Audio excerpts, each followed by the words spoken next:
Saat ini kita berada di suatu zaman di mana teknologi dan informasi menjadi bagian dari kehidupan kita sehari-hari.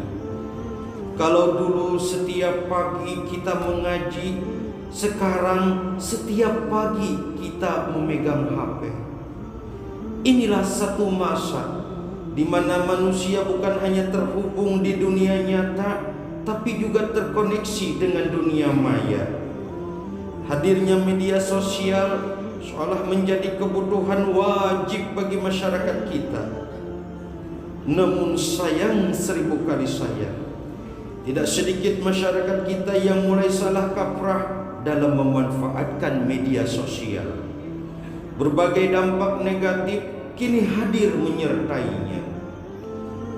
Muhammad Jia Al-Ayubi menyebutkan di media sosial kini terdapat berbagai macam konten negatif seperti pernyataan yang provokatif, berita bohong atau hoax, ujaran kebencian atau hate speech, dan isu-isu bernuansa sara.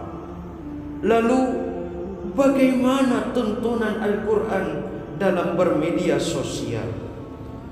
Untuk menjawab persoalan ini, perkenankan Al-Fakir menyampaikan sebuah dakwah Al-Quran yang berjudul Etika Bermedia Sosial Menurut Tuntunan Al-Quran dan As-Sunnah.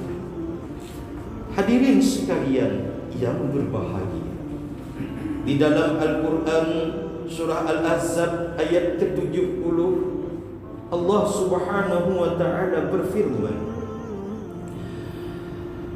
A'udzu billahi minasy syaithanir rajim.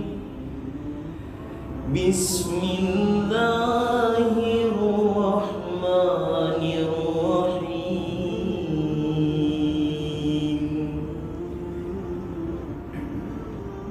Ya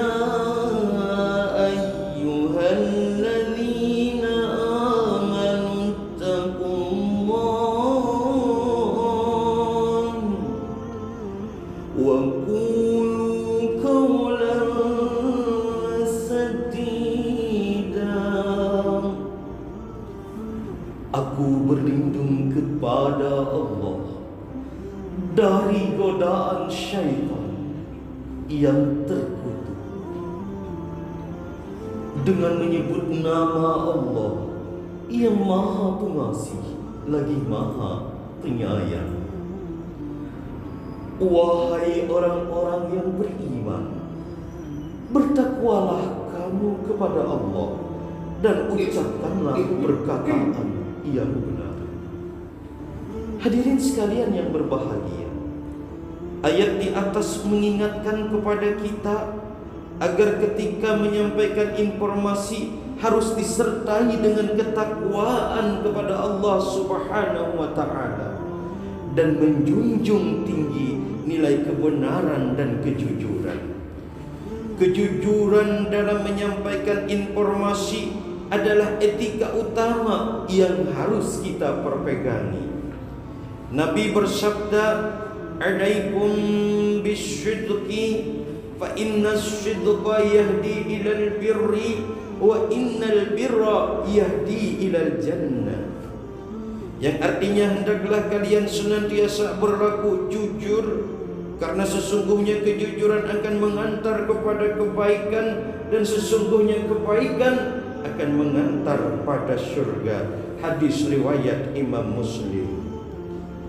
Hadirin sekalian yang berbahagia, hadis ini menggambarkan bahwa buah dari kejujuran adalah kebaikan dan buah dari kebohongan adalah kebinasaan.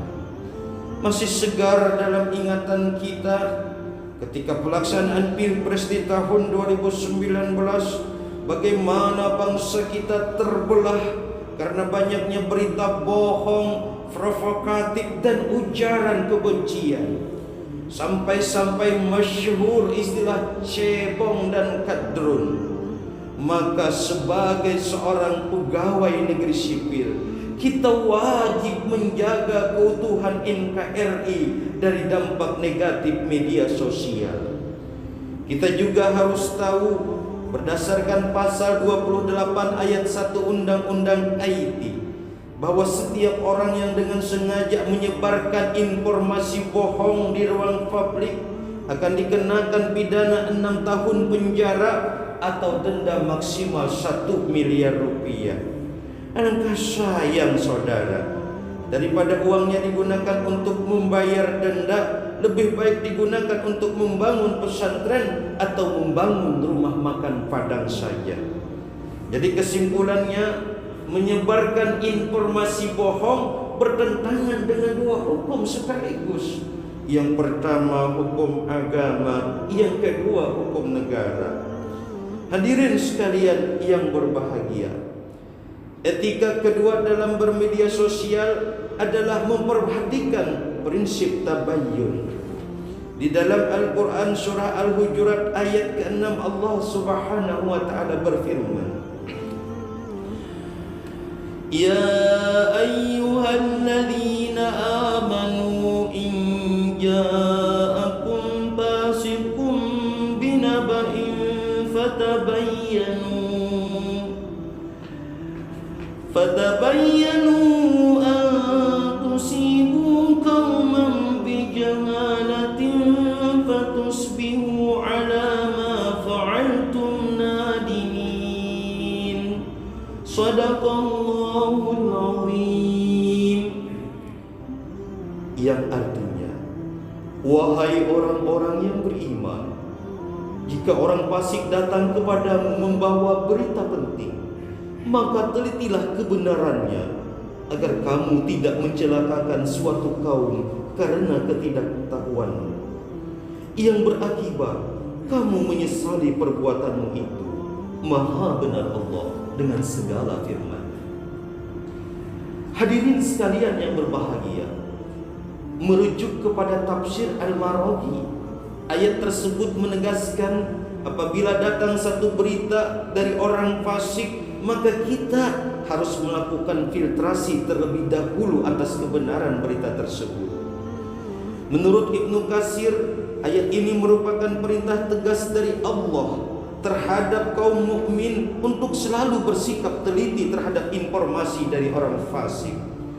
Lebih lanjut, Profesor Dr. Quraish Shihab di dalam tafsir Al-Misbah volume ke-12 halaman 558 menyatakan bahwa jika dalam satu masyarakat sudah sulit untuk dilacak mana orang yang fasik dan mana orang yang bukan fasik, maka ketika berita apapun yang bersifat penting tidak boleh diterima begitu saja tanpa check and recheck terlebih dahulu kebenarannya. Hadirin sekalian yang berbahagia, etika ketiga dalam bermedia sosial yaitu dengan memperhatikan kaidah al-manfaat. Artinya menerima dan menyebarkan satu informasi itu hendaknya menggunakan ukuran kemanfaatan. Abu Hurairah menyatakan hadis dari Nabi sallallahu alaihi wasallam, "Kafa bil mar'i kadziban ay yuhaddisa bi kulli ma sami'a." Artinya cukuplah seseorang itu sebagai pendusta atau pembohong ketika dia menceritakan semua berita yang dia dengar. Hadis riwayat Imam Muslim. Ali bin Abi Thalib menasihati, bicaralah kepada manusia sesuai tingkat intelektualnya. Oleh sebab itu banyak pengetahuan penting yang dimiliki oleh ulama tapi tidak diekspos di media sosial karena belum tentu semua orang yang menerima pengetahuan itu mampu memahaminya dengan sempurna. Kesimpulan dari dakwah Quran yang saya sampaikan adalah, ketika kita ingin bermedia sosial, maka ada beberapa kaidah atau etika yang harus kita pegang. 1. Pegang prinsip tabayyun. 1. Pegang prinsip kebenaran dan kejujuran dalam berbagi informasi. 2. Selalu tabayyun atas berita yang didapatkan. Dan yang ketiga, jadikan media sosial untuk menebar manfaat. Demikian dakwah Al-Quran disampaikan. Terima kasih atas segala perhatian. Mohon maaf atas segala kekurangan. Wassalamu alaikum warahmatullahi wabarakatuh.